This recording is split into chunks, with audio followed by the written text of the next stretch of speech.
ধন্যবাদ। আপনারা অনেকক্ষণ ধরে আমাদের এই আজকের ব্রিফিংয়ের জন্য ওয়েট করেছেন। তো আজকে চিফ অ্যাডভাইজারের একটা খুবই ব্যস্ততম দিন গিয়েছে।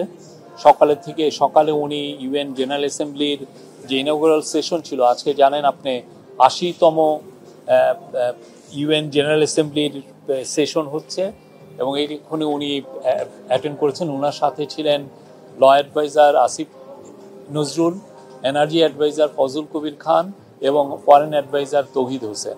আর এছাড়াও ছিলেন বাংলাদেশের permanent representative to UN Salahuddin Noman Chowdhury, তারপরে আমাদের এসডিজি কোঅর্ডিনেটর এবং সিনিয়র সেক্রেটারি লামিয়া মোর্শেদ এবং আরেকজন ছিলেন কি, এনারা ছিলেন। আর আজকে এই ইউএন জেনারেল অ্যাসেম্বলির সাইড লাইনে ওনার অনেকগুলো মিটিং হয়। প্রথম উনি অন দ্য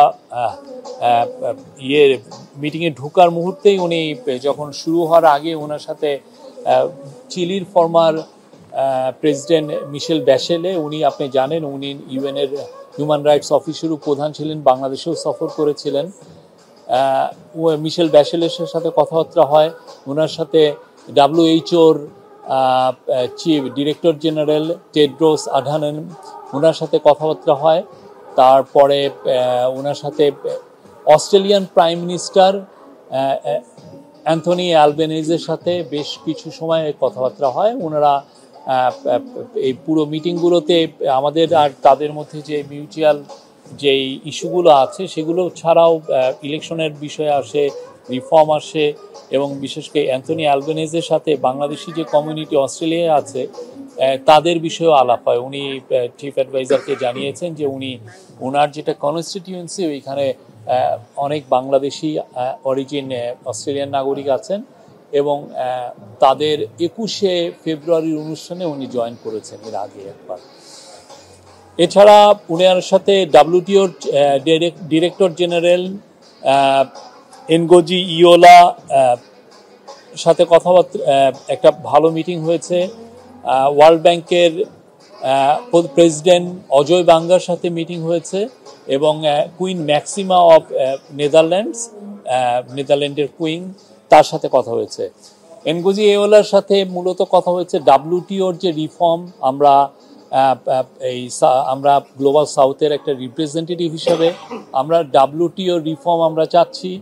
WTO আপনি জানেন যে খুবই একটি ইম্পর্টেন্ট একটা গ্লোবাল অর্গানাইজেশন, তার আন্ডারেই আসলে গ্লোবাল ট্রেডের 75% অফ দ্য ট্রেড তারা গভর্ন করে, তাদের রুলস দ্বারা গভর্ন হয় এবং সেখানে WTO-র উনি সাপোর্ট চেয়েছেন বাংলাদেশে LDC গ্র্যাজুয়েশনের সময়।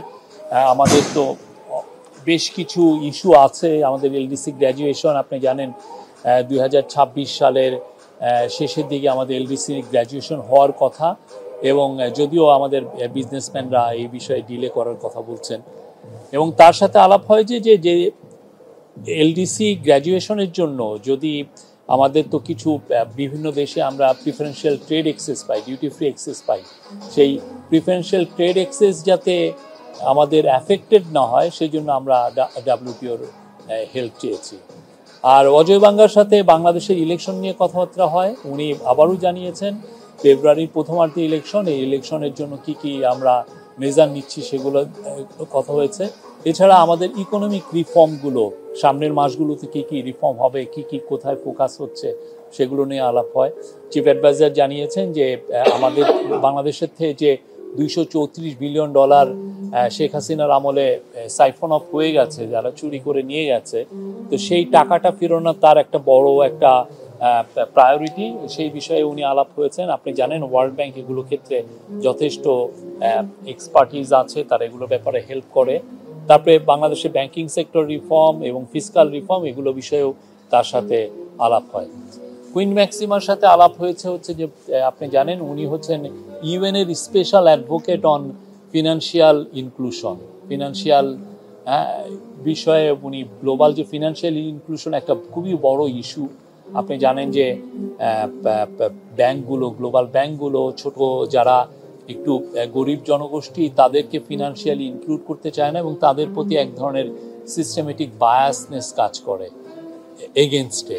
তো এই বিষয়ে তারা দুইজনে আলাপ করেছেন। প্রফেসর ইউনূস তার সারা জীবনই মাইক্রো ক্রেডিট নিয়ে কাজ করেছেন, সোশ্যাল বিজনেস নিয়ে কাজ করেছেন। উনি মিটিংয়ে জানিয়েছেন যে কিভাবে বাংলাদেশে ফিনান্সিয়াল ইনক্লুশন বাড়ানোর জন্য এই গভর্নমেন্ট কী কী কাজ করছে এবং সামনে আরও কী কী পদক্ষেপ নেবে সে বিষয়ে আলাপ হয়েছে।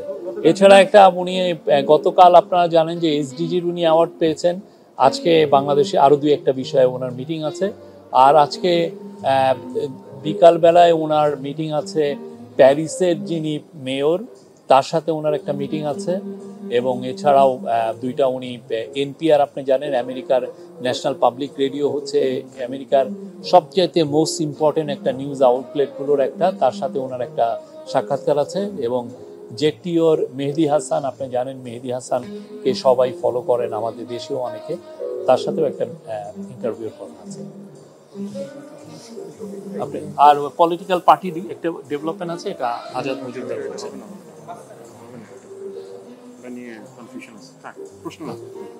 আচ্ছা, গতকাল যে একটা ইনসিডেন্ট হয়েছিল এয়ারপোর্টে, হ্যাঁ, এটার পরে কোনো বাংলাদেশের যে হাই কমিশন বা নিউ ইয়র্কে কোনো পদক্ষেপ, আইনগত কোনো আমাদের তরফ থেকে আমরা এই বিষয়ে আমাদের ফরেন মিনিস্ট্রি, বাংলাদেশের কনসুলেট ইন নিউ ইয়র্ক এই বিষয়ে যথাযথ যাদের কর্তৃপক্ষ আছে তাদেরকে এই বিষয়ে জানানো হয়েছে।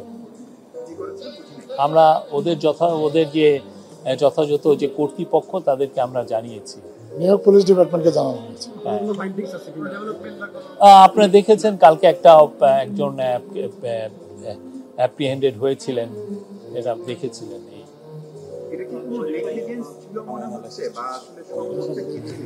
আমরা এই বিষয়ে একদম স্পষ্ট একটা বিবৃতি দিয়েছি। আমরা আপনাদেরকে আহ্বান করব বিবৃতিটা আবার একটু পড়বেন। 26 তারিখে স্যার যে বক্তব্য রাখবেন সেইখানে মূলত কোন বিষয়টা ফোকাস থাকবে, মানে বিশ্ব নেতাদেরকে উনি এবার কি বার্তা দিতে চান? না, একটা প্রথম কথা হচ্ছে যে ইন্টারিম গভর্নমেন্ট গত 14 মাস ধরে কি কি কাজ করলো, কি কি রিফর্মের কাজ করেছে, বাংলাদেশের যে গত 14টা মাস কত চ্যালেঞ্জিং ছিল এবং সেই বিষয়ে এই চ্যালেঞ্জগুলো উত্তরণের জন্য এই গভর্নমেন্টের কি কি কাজ করেছে, ইলেকশনের প্রিপারেশনটা আমাদের কীরকম, প্লাস হচ্ছে গ্লোবাল যে জিও পলিটিক্যাল যে অনেকগুলো ইস্যু সেগুলো নিয়ে কথা বলবেন। রোহিঙ্গার ইস্যু থাকতে পারে, তো অনেকগুলো যেগুলো আমরা আমাদের গভর্নমেন্টে যে কাজ, তারপরে ট্রায়ালের বিষয়ে আসবে, রিফর্ম, ট্রায়াল এবং ইলেকশন তো আমাদের তিনটা প্রধান কাজের অন্যতম তিনটা প্রধান কাজ, সেগুলো বিষয়ে আসবে।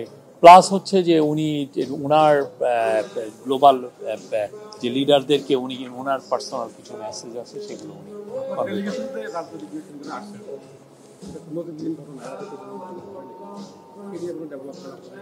তারা এসছেন। তারা তো আমাদের দেখেন জুলাই অগাস্টে যেই গত বছর যে গণ অভ্যুত্থান হয়েছে, সেই গণ অভ্যুত্থানের মূল অংশীজন হচ্ছে এই পলিটিক্যাল পার্টির।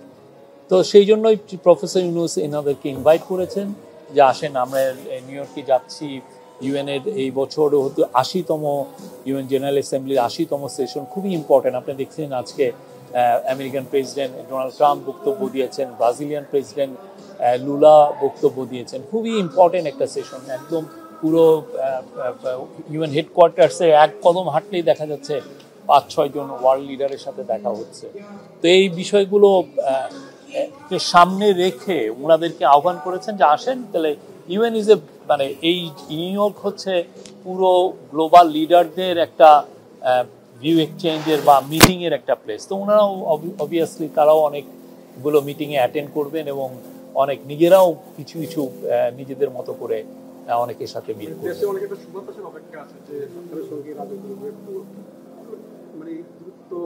কোনো দূরত্ব হয় নাই।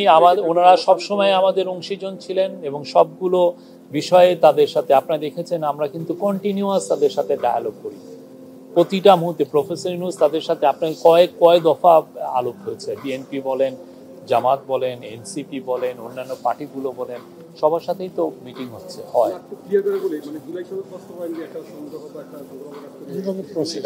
এটা একটা প্রসেস, এটা নিয়ে আমরা অডিট না, এটা ন্যাশনাল কনসেনসাস কমিশনের সাথে আমাদের পলিটিক্যাল পার্টি নিয়মিত বৈঠক করছেন এবং সামনের বৈঠকগুলোতে আমরা আশা করছি যে এটা একটা শান্তিপূর্ণভাবে এটার একটা সমাধান হবে। বৃহস্পতি মহোদয়, কালকে 5 জন রাজনীতিকের জন্য একটা গাড়ি বরাদ্দ ছিল এবং কোনো উপদেষ্টা, আমাদের 4-5 জন উপদেষ্টাও সেখানে এসেছেন, তাদের কারো কোনো ছবি বা কোনো ধরনের কিছু আমরা দেখিনি। এই জায়গাটা কি, এটাকে আপনাদের আপনি আমার মনে হয় আপনি আজকে যে আমাদের স্টেটমেন্টে এটা পড়েন নাই, যেটা স্টেটমেন্টে আমরা যেটা একজনের ইমিগ্রেশন জনিত আমাদের যেটা ছিল, আমি আবারও বলি, তাদের 5 জনই আমাদের সাথে আসার কথা ছিল এবং সেখান থেকে আমরা ঢাকা থেকে ওই বিষয়ে আমরা প্রিপারেশন নিয়েছি এবং সেই অনুযায়ী যথাযথ কর্তৃপক্ষের কাছে তাদের লিস্টও গিয়েছে এবং সেই অনুযায়ী তারা নেমে আমাদের সাথে যেই কনভয়, সেই কনভয়ে আসবেন। ওনারা আধা ঘন্টা ওইখানে বসেও ছিলেন, কিন্তু একটা ভিসা সংক্রান্ত একটা জটিলতার কারণে ওই দিক দিয়ে আসছে। হ্যাঁ, ফলে যেটা হয়েছে যে ওই দিকে আমাদের প্রিপারেশনটা হইতে ছিল না। আর আওয়ামী লীগের লোকরা যে এরকম করবে সেটা অবশ্যই বলা হয়েছিল, কিন্তু কমিউনিকেশন কিছু গ্যাপ হয়েছে, এগুলো নিয়ে আমরা দেখছি। এই আর এটা নিয়ে আমরা খুব স্পষ্ট একটা বক্তব্য দিয়েছি, আমরা সবাইকে বলবো যে আপনারা স্টেটমেন্টটা পড়বেন। আর কোনো কথা নেই। আমার কোয়েশ্চনটা হচ্ছে আমরা যারা এখানে কাজ করি, আমরা কিন্তু ধারাবাহিক নিউজ করছিলাম এখানে আওয়ামী লীগ কিছু একটা করতে পারে। তো নিশ্চয়ই আপনারা সেই নিউজটা দেখেছেন এখান থেকে। আমরা যেটা জানি যে আমাদের তিনি 2 দিন আগে এসেছেন, তিনি কনসার্ন বিষয়টা নিয়ে, এবং এখানে আমরা যেটা জেনেছি যে এখানকার কনসুলেট এবং এখানকার যে স্থায়ী মিশন তাদের দুর্বলতার বিষয়টা হচ্ছে মনে হচ্ছে। এই বিষয়ে আমাদের বক্তব্য স্পষ্ট, আমি আপনার কথা বুঝেছি। এই বিষয়ে আমরা আজকে একটা খুব বড় একটা স্টেটমেন্ট দিয়েছি, স্পষ্ট বক্তব্য দিয়েছি। আমি আপনাকে বলবো এটা পড়ে দেখেন। আর আওয়ামী লীগ তো কি করতে পারে আমরা তো জুলাই আগস্টে দেখেছি, বা গত হাসিনার 15 বছরে তো দেখেছি। তারা খুন করতে পারে, তারা গুম করতে পারে, তারা লাখ লাখ মানুষকে ফেক কেস দিতে পারে, তারা হেন কোনো অপকর্ম নাই যে তারা করতে পারে না। এখন দেখেন তার কোনো বন্ধু নাই, তারা কোথায় গিয়ে থেকেছে। হ্যাঁ, রাস্তার ছেঁচড়াদের মতো তাদের অবস্থা। এই বিষয়ে আর কোনো প্রশ্ন নেব না। অন্য বিষয়ে আর কোনো প্রশ্ন নেব না। আসলে একটা বিষয় একটু জানতে চাই, ফেব্রুয়ারি যদি নির্বাচন হয়েই যায় তাহলে হচ্ছে এটাই অন্তর্বর্তী সরকার প্রধান হিসেবে তার শেষ সফর জাতিসংঘ এই সাধারণ অধিবেশন। সেক্ষেত্রে পুরো বিশ্বেরই বাংলাদেশ নিয়ে মানবাধিকার এবং বাংলাদেশের যে গণতান্ত্রিক ব্যবস্থা সেটা নিয়ে প্রশ্ন সবসময় ছিল। এবার বক্তব্যে এমন কোনো সিগনেচার কি রাখবেন যেটা থেকে উত্তরণের জন্য আমরা কোনো নির্দেশনা পাবো? আমরা মানে কোনো কারো কাছ থেকে বাংলাদেশের মানবাধিকার নিয়ে খুব যে কনসার্ন রেজ করেছেন আমরা এটা পাইনি। সেটা তখনকার নিয়ে ওইটা তো আমরা কাজ করছি। আমরা গুম কমিশন করেছি, আমরা বিভিন্ন হিউম্যান রাইটসের অনেকগুলো ল এনেছি, অনেকগুলো লিগাল চেঞ্জ এসছে, নতুন নতুন ল হয়েছে। বড় একটা ল ছিল এই যে সাইবার সিকিউরিটি অ্যাক্ট, যা দিয়ে মানুষের মুখ বন্ধ করা হয়েছে, সেইটাকে আমরা স্ক্র্যাপ করেছি। সেগুলো তো আছেই, বাট এই যে গত 14 বছরে যে অভূতপূর্ব যে চেঞ্জগুলো এসছে সেটা ওনার বক্তব্যে আসবে। হ্যাঁ, গত 14 মাসে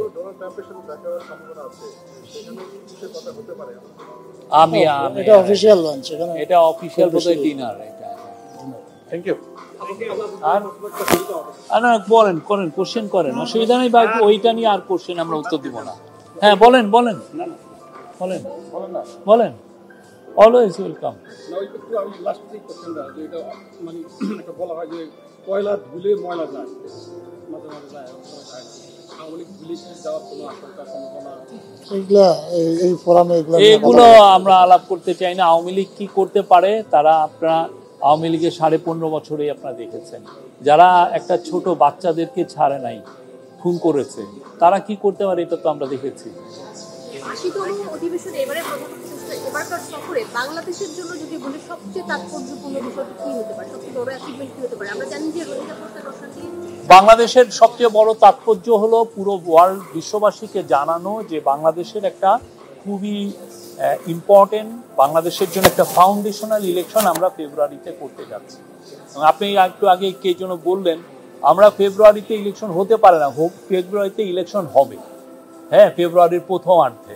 তো সেই বিষয়টাও জানানো, এবং সেই যে আপনি 15 বছরের যে মিসরুল, যেই ধরনের অপকর্ম করা হচ্ছে, সেগুলোর থেকে বাংলাদেশের যে ডেমোক্রেটিক ট্রানজিশনের জন্য কি কি কাজ এই গভর্নমেন্ট করছে, সেই কাজগুলোও সবাইকে জানানো, যে কি ধরনের রিফর্ম এই গভর্নমেন্ট এনেছে, কি ধরনের ইকোনমিক রিকভারি হয়েছে। আপনি জানেন একটা ভগ্ন মানে একদম আর্থকোয়েক শ্যাটার্ড একটা ইকোনমি এই গভর্নমেন্ট ইনহেরিট করেছিল। সেই জায়গায় আমরা এই গভর্নমেন্ট কি কি কাজ করেছে ইকোনমিকে আবার সেই আগের জায়গায় নিয়ে আসার জন্য, সেই জিনিসগুলো মেসেজগুলো দেওয়া। আর মূল মেসেজ হচ্ছে যে আমরা ফেব্রুয়ারিতে 15ই ফেব্রুয়ারির মধ্যে ফেব্রুয়ারি প্রথমার্ধে ইলেকশন করতে যাচ্ছি এবং এটা একটা ফ্রি, ফেয়ার, পিসফুল, ক্রেডিবল এবং খুবই উৎসব মুখর একটা ইলেকশন হবে এবং সেটার বিষয়ে পুরো বিশ্ববাসীকে জানানো। এবং অলরেডি আপনারা এই গত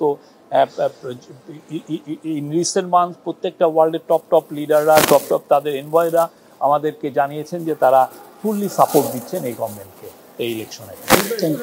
বেশ কিছু 38টার মতো মনে হয় ইনডোর আউটডোর নানা ধরনের বৈঠক করেছিলেন প্রধান উপদেষ্টা, 41টা এখানে নানা ধরনের প্রতিশ্রুতিও ছিল। সেই এক বছর আসলে সেই প্রতিশ্রুতি কতটা বাস্তবায়ন? অনেকগুলো, আমরা 41টা উনি 51টা মিটিং করেছিলেন এবং উনি যে কথাগুলো বলেছিলেন যে কি কি চ্যালেঞ্জ উনি ফেস করছেন, সামনের চ্যালেঞ্জগুলো কি, ট্রায়াল একটা বড় চ্যালেঞ্জ ছিল, রিফর্মগুলো আনা একটা বড় চ্যালেঞ্জ ছিল, ইলেকশনকে জন্য দেশকে প্রিপেয়ার করা এটা একটা বড় চ্যালেঞ্জ ছিল, সেগুলো বিষয়ে তো অলরেডি উনি বলছেন এবং সেই বিষয়ে এই গভর্নমেন্ট যথেষ্ট কাজ করেছে। এবং আপনারা দেখবেন যে ফেব্রুয়ারিতে খুব ভালো একটা ইলেকশনের মাধ্যমে এই গভর্নমেন্ট তার, এবং আজকে অজয় ব্যাঙ্গা তাকে জিজ্ঞেসও করেছিলেন প্রেসিডেন্ট, ওয়ার্ল্ড ব্যাংকের প্রেসিডেন্ট, যে আপনি এরপরে কি করবেন। উনি বলেছেন যে উনি ওনার আগের যে কাজ, যে কাজে উনি আনন্দ পান সে কাজে ফিরে যাবেন। এটা তো শেষ বিষয়। আপনি বললেন যে আওয়ামী লীগ কি করতে পারে। আওয়ামী লীগ তো দেখা যাচ্ছে যে অনেক কিছু করছে, এই যে ধরনের ঘটনা ঘটাচ্ছে, বাংলাদেশে তাদের বড় একটি সমর্থন এখন পর্যন্ত রয়েছে। যদি আমরা ভোটের হিসাব বলি, দেখা যায় 30% হয়তো আওয়ামী লীগের ভোট, 40% আওয়ামী লীগের ভোট, হয়তো সেটা কম বেশি প্রশ্নটা করেন। এত মানুষ বা এত সমর্থন থাকার পরও সুষ্ঠু নির্বাচন আওয়ামী লীগ দেশে থাকার পরও সেটি সম্ভব কিনা, সেখানে আপনাদের পরিকল্পনা কি? আপনি ডাকসুর ইলেকশন দেখেছেন, 40,000 ভোটার ছিল, সেখানে সুষ্ঠু ইলেকশন হয়নি, 80% লোক ভোট দিতে গিয়েছে। প্রত্যেকটা, এবং যারা ভোট, এর চেয়ে বড় রকমের ইনক্লুসিভ ইলেকশন এবং পিসফুল ইলেকশন ডাকসুর ইতিহাসে আরেকটা হয়েছে, জাকসুর ইতিহাসে আরেকটা হয়েছে। তো বাংলাদেশের মানুষ তারা তাদের ভোটাধিকার প্রয়োগ করবে এবং খুবই ভালো ইলেকশন হবে। আর আওয়ামী লীগের আপনি 30-40% কোথা থেকে পেলেন আমি জানি না। আপনি কি নিজে কোনো সার্ভে করিয়েছেন? না, আপনি সার্ভে করিয়েছেন নাকি যে এটা 30% বা 40%? যারা খুনির একটা পার্টি, খুনির পার্টির 10% থাকলেই কি আর 1% থাকলেই কি? সারা তারা মানুষের হাজার হাজার মানুষকে গুম করেছে, হাজার হাজার মানুষকে খুন করেছে। আপনি তো জার্নালিজমের কত 10 বছর হয়েছে বা 15 বছর আওয়ামী লীগের আমল দেখেন নাই? ভাই থ্যাংক ইউ। অনেক ধন্যবাদ।